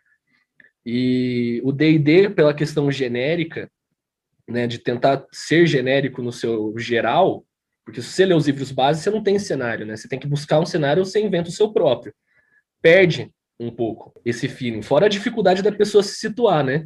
Tem a questão, vamos dizer assim, talvez entre essas, assim, universalidade, universalismo, né, da narrativa tolkieniana, vamos dizer assim, que a gente tem o filme, né, a gente tem um imaginário mais palpável, digamos assim, né? O imaginário virou algo concreto aos olhos. Tem uma narrativa que você já conhece, né? Não é uma coisa assim que você cai, mas que você cai de paraquedas, né? Você já tem um contexto em função dos filmes, principalmente, para quem não leu os livros, né? Mas tem o caminho contrário que já me aconteceu, de pessoas que nunca leram e nunca assistiram os filmes e que vieram jogar comigo. E aí é interessante, porque é um desafio também, né? Então, aí a construção do personagem, ela é um processo a quatro mãos, né? Porque a pessoa vem com ideias e aí você vai conduzindo a pessoa de acordo com as possibilidades daquilo que o cenário e o sistema oferece, né? Então, também é uma outra coisa interessante. E não é tão fácil de lidar quando a pessoa não conhece o sistema, né? O sistema não, o cenário, mas aí no caso do cenário. O sistema, acho que é irrelevante o jogador conhecer ou não. O mestre que cuida da questão regras, mas o cenário, não conhecer o cenário, algumas vezes, ou você sai por essa saída interessante, que é a que o André comentou, né? Por não conhecer o sistema, ele tem uma saída interessante, também inteligente, mas às vezes a pessoa não quer, a pessoa quer ser um guerreiro, experimentado, não sei o quê, e aí você tem que meio que dar o caminho das pedras para a pessoa e ajudar ela com contexto, né, com background, o que ela sabe e o que não. Então tem aqueles momentos em que o jogador fala assim, mestre, eu sei isso, né? Então, tipo, ir conduzindo. Vou fazer até uma pergunta para os dois, na verdade. Vou fazer uma pergunta para vocês dois, tá? Vocês respondem na hora de quem quiser. Se fosse fora a Terra-média, tipo, vamos tirar a Terra-média, dos universos do fantástico, da fantasia, né, do High Fantasy que vocês leram, se fosse para vocês jogarem, tipo, nossa, eu quero jogar nesse universo, nesse cenário, qual seria? De um que nunca jogou, no caso do Franz. Nunca jogou. Tipo, um que não tem, por exemplo, sistema, por exemplo, sei lá, não deve ter sistema de Wheel of Time, a menos que tenha um House, Então, o Wheel of Time tem o D20 e o Wheel of Time tem adaptações para o Fate. Tem um outro sistema que eu não lembro, que eu já joguei o Wheel of Time. Mas assim, se vocês pudessem o universo agora. Assim. Mas se eu pudesse escolher um, eu escolheria jogar Malazan, cara. O Malazan começou com uma grande campanha de GURPS, primeiro com D&D, a D&D, e depois virou GURPS. Eu, se pudesse jogar um mês, jogaria de Malazan, mas eu sei que não existe nenhum sistema, acho que nem fanmade. Dá pra se organizar aí.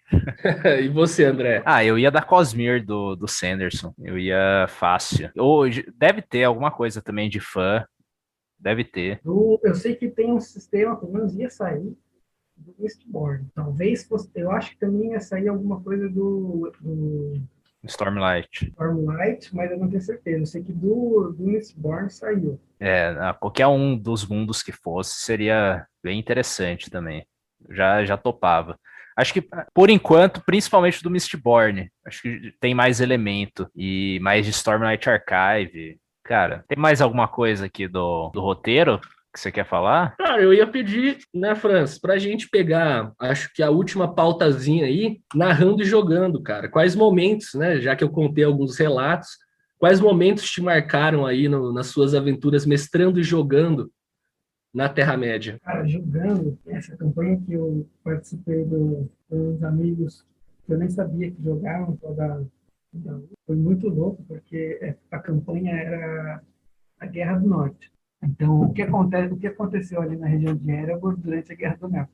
E aí, tipo, eu jogando com aquele Hobbit com nanismo. E aí, eu não lembro porque a gente começou? Não começou. A gente foi parar na casa do Beorn. Tinha um dos personagens, era da tribo dos Beorn, né? Da cultura dos Beorn. E ele tinha uns sonhos de que eles começavam a virar urso, não sei o quê. Então tinha alguma coisa aí que ia acontecer com esse cara em algum momento, né? E o meu personagem era um cozinheiro, cara. E ele sabia tirar flecha porque ele cozinhava, ele caçava a comida dele, né? Então ele era um bom arqueiro. Mas aí, cara, eu sei que a gente precisou, esse cara, ele passou tipo por um rito de passagem, né? Dos Beorn. E a cena que o mestre fez, cara, ele colocou até para rolar um som assim com tambor, acho que foi Ivor, que faz a trilha sonora do Last Kingdom. Mano, foi uma coisa assim, muito épica, assim, cara. Com umas cores, assim, ele colocou uma imitação, foi incrível, assim. Mas a cena mais da hora foi quando a gente estava em Erebor, e aí o grupo se juntou, porque o grupo começou cada um canto, né? Foram de dois em dois, assim. Eu era amigo de um anão, que era um fazedor de brinquedos da Montanha Solitária, e aí ele me pegou no condado e a gente foi para a Montanha Solitária, né? Porque ele me levou para explorar lá, para conhecer, né? Aí a gente passa pela vila do Beorn e depois vai para a Montanha Solitária. Na Montanha Solitária, eu presenciei a chegada dos emissários de Sauron para receber, para ir atrás do Rei da Montanha, para oferecendo o Anel segundo a tradição nova dos anãos, né? Para o rei, em troca de aliança, né? E, mano, isso daí foi muito legal, cara, porque sabe aquela coisa assim, o que ia ter imaginado, como será que o Tolkien imaginou essa parte, né? Que está só descrita assim, bem por alto nos Apenses, mas ter a possibilidade ainda com total liberdade poética, assim, de enfrentar esse cenário, faz com que ele, na minha cabeça, seja quase real, assim, sabe? Canônico para mim.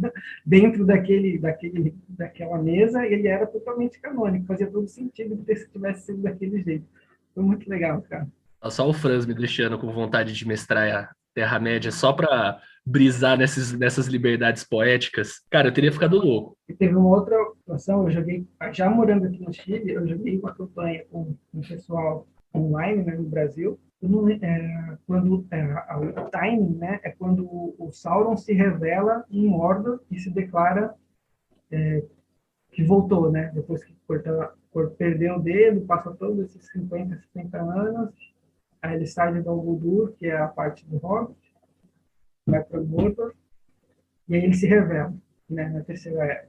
E eu jogava com um elfo, blacksmith, né, com um ferreiro, e que os pais dele tinham morrido quando o Sauron destruiu Eriador, né, quando começa a treta com os Anéis. E aí ele fazia parte de um grupo de artífices e tudo mais, né.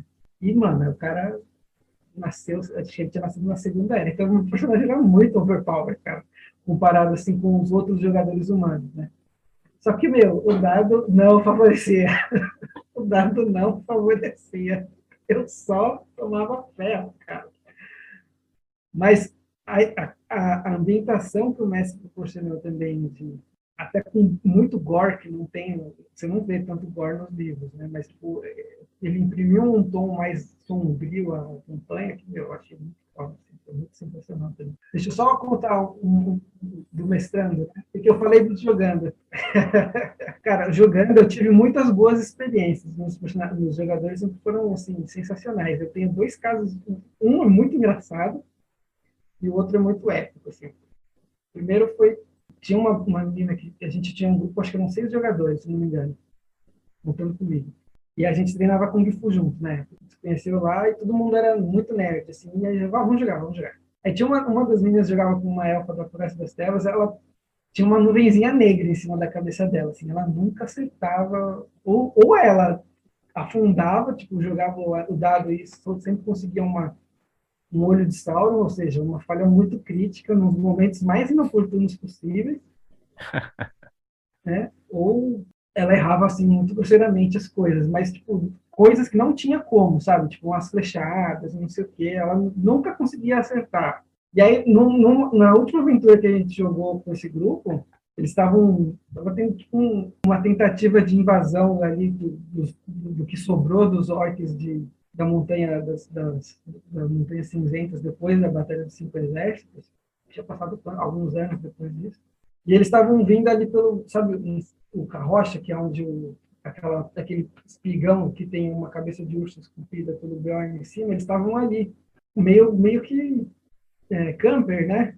E aí a menina falou assim, não, eu vou acertar esse troll daqui de cima, mano. Eu vou acertar. E aí, mano, ela jogou os dados, quando você tem os dados de 6 lados, o 6 ele tem um penguin élfico, né? Uma letra élfica. Significa que é um sucesso maior. Então, você tem um bônus aí, tipo, seu dado dobra, né? Só que ela não tinha. Primeiro, o personagem dela estava esgotado fisicamente, então ela só ia conseguir acertar se fosse de 4 para cima, os D6, e ela não ia conseguir acertar de qualquer jeito, porque ela estava ferida, então tinha uma série de coisas contra, né? Não, mas ela falou, vou acertar, não sei o quê. Aí ela tirou o runa do Gandalf e os 3 dados de 6 lados no 6. Mano, a galera. Até que pensa! Desencantou, não sei o quê. E matou, tipo, o boss, vamos dizer assim, era o boss, assim, que tava vindo, sabe? Foi muito louco, foi muito da hora, cara, porque a aventura inteira ela errando tudo, fazendo tudo, caindo da árvore, caindo no buraco, caindo no rio, tudo errado. Aí chega nesse momento, ela consegue e salva o negócio. E o outro também foi numa vila, né, eles estavam defendendo a vila, e vem um lobisomem de Dol Guldur, não, da Floresta das Trevas, né? E aí um personagem que estava jogando com um elfo da Floresta das Trevas, quando ele vê o lobo e reconhece ele pelo conhecimento que ele tinha das eras, né, do conhecimento da Floresta das Trevas, ele sabe que é um dos lobos treinados por Sauron.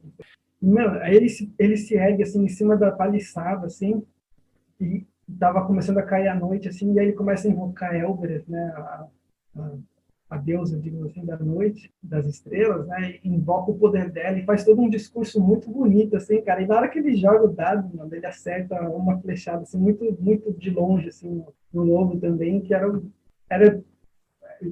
muito difícil eles conseguirem enfrentarem aquela coisa lá. Só que ele conseguiu, e a inspiração que ele gerou também com a ação dele também elevou o moral e tal. Foi muito legal também. Pelo que ele fez, né, só de interpretação, eu dei um bônus também, né, para o pessoal que estava organizando a defesa e tal. Então foi muito legal também. São cenas assim memoráveis. Da hora quando um personagem ergue assim, e faz tudo uma invocação assim poética, é muito legal. Cara, eu vou ler The One Ring. Essa é a minha meta nessas férias. Então, fui convencido, né? Eu já sabia que eu ia ser E agora convencido. acabou o Kickstarter da nova edição, né? Porque eles saíram da Critical 7, teve o Kickstarter da segunda edição que ia sair pela Critical 7, foi cancelada e agora vai sair por uma outra editora. E foi financiado, né? Vamos ver quando vai sair isso aí. Depois de uma série de coisas, junta umas regras que estavam espalhadas em vários suplementos. E vai ser em outro ambiente, uma outra época. Fazendo menção honrosa, né, ao nossa parte final. O Caverna e as menções honrosas dele. Os caras iam achar graça. O Caverna sempre fala isso, ô Franz. Menção honrosa, não sei o quê, tá ligado? Já é um clássico. Já é o clássico, pior que é. Ao Stefano, que mandou, né, 2 perguntas. Eu vou fazer a primeira para você, Franz. Como é que planta um tomate que dá batata? Cara, engenharia genética. Tem a espécie do...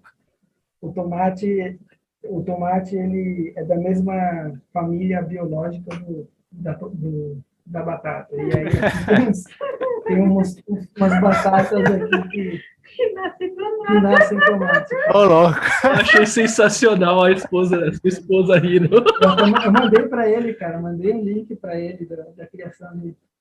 Porque eu postei um texto no ano passado no meu blog, né? Que é o Ser Natural e o Cavaleiro Verde.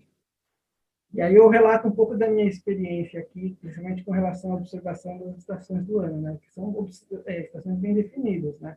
Primavera, verão, outono, inverno. Não é que nem em São Paulo, por exemplo, né? Que é tudo num dia só. Então, lógico que com algumas alternâncias entre mais calor e mais frio, mas basicamente é quase uma temperatura, uma estação o ano inteiro, né? Ou melhor, as 4 estações num dia só. E aqui a minha percepção do mundo natural mudou bastante. E aí eu faço todo um arrazoado pessoal, né, em cima disso, e falo que durante a pandemia a gente começou a plantar coisa e fazer coisa aqui no negócio, e aí a gente descobriu uma batata que nascia tomate, cara. Aí eu fui pesquisar, que porra é essa, cara? Eu não sabia, também não tinha a menor ideia, desculpa até o palavrão, mas eu não tinha ideia. Não, relaxa. Fui pesquisar na internet e tem, cara, são da mesma família, e aí tem um cruzamento lá, que é o do face, batata que brota e sai tomate, cara. Eu achei isso impressionante. Aí do nada, no meio das batatas, começa a sair tomate. Ah, perfeito. A batata brota, começa a sair as flores. Aí a minha esposa viu assim, mano, isso aqui parece folha de tomate, né? É uma folha um pouco diferente. Florzinha de tomate. Aí saiu os tomates, beleza, folha de tomate, não sei o quê. Aí começou a murchar, ela tirou e falou, um monte de batata. Caraca, tem batata, cara. Tem batata. Você tá Muito bom, cara. Do nada. Magia. Muito bom. Sensacional. A segunda pergunta é: quais suas percepções sobre o mundo acadêmico de Tolkien no Brasil? É assim, ó. Eu como alguém de fora da academia, pelo menos no aspecto da literatura, não tenho nada ligado com a academia. Né? Minha formação acadêmica é em Direito, tenho pós-graduação em Direito Autoral, Habilidade Intelectual, né? Minha parte acadêmica é jurídica. Minha parte literária é total, assim, autônoma. Como eu vejo o mundo acadêmico relacionado a Tolkien. A gente ainda vive uma questão muito do preconceito, né? Que o Tolkien vivia na época dele. O Brasil tem esse ranço ainda por chamar a fantasia de uma literatura de segunda classe, mero entretenimento, não sei o quê, mas isso hoje, atualmente, 10 anos para cá, tem mudado, né? Então, cada vez mais, você vê o pessoal tem tido cada vez mais trabalhos relevantes nessa área, tem uns trabalhos no Sul, o professor Alexandre, acho que é o Alexandre mesmo, e tem o pessoal da USP, né? Com relação a Casa Grande, tem esse pessoal que tem até, esse fim de semana teve uma reunião do grupo, então, na FELET. Então, assim, eu vejo vários nichos, né? Com especificidades diferentes. Então, tem um grupo mais voltado para a área puramente literária, estritamente literária, tirando aí os aspectos da narrativa, das influências. Tem um outro pessoal que vai mais para o lado da teologia, que trabalha esses aspectos ligados ao aspecto religioso, mas também falando da narrativa e das influências. Então, eu acho assim, positivo, por um lado, porque isso abre um campo de pesquisa, de estudo, mas, por outro lado, eu vejo que às vezes surge a questão do ego, né? E alguns outros, sei, né? Vejo que alguns nichos, às vezes, tentam se sobrepor a outros, né? Alguns desses grupos. Aí eu acho que a coisa não anda, né? O que tem que ser valorizado é a obra. Então, acho bom que tenha trabalho sobre Harry Potter, que o Stefano fez na graduação dele trabalho do Harry Potter, fez trabalho no seu livro do Gandalf, agora o doutorado dele. Tem outros trabalhos, tem trabalho sobre, sei lá, sobre literatura gótica, o Drácula, o Frankenstein, tem de tudo, né? Acho bom, importante que tenha isso, né? Lá fora, principalmente se for ver lá nos Estados Unidos, na Europa, na Rússia, tem muita coisa sobre trabalho acadêmico de literatura fantástica e o Brasil não serve para isso. Né? E acho que tem outras coisas além de Tolkien que podem ser combinadas, né? A literatura brasileira pode ser feita um comparativo com a literatura fantástica e tal, eu acho que é muito importante isso. Então, a literatura latino-americana, o Borges, o Ernesto de Saba, uns caras muito bons aqui hoje na América Latina produzindo ficção científica, tem umas coletâneas que saíram de ficção científica, ficção fantástica aqui recentemente, que não deve para ninguém. Então, acho que isso só aumenta a possibilidade de aumentar a produção dos trabalhos literários, tendo a academia reforçando isso, acho que o pessoal se estimula a produzir mais literatura de qualidade. Acho importante. Encerrando, então, mais um Páginas Fantásticas Franz, obrigado demais pelo tempo disposto aí pra gente, obrigado demais pela conversa, viu, cara? Esperamos que você volte mais vezes aqui com a gente, viu? Eu que agradeço. Sempre dá para conversar de qualquer coisa relacionada a isso que a gente conversou horas e horas e horas e horas. A gente vai arrastar você para mais pautas em outros mundos fantásticos que não sejam a Terra-média, com certeza. Mas bom, então aqui se vai mais algumas páginas fantásticas, né? A gente aguarda o seu retorno aí no futuro. Recomendem para os amigos, divulguem esse espaço, que em algum momento, em alguma hora, em algum minuto, será invocado novamente.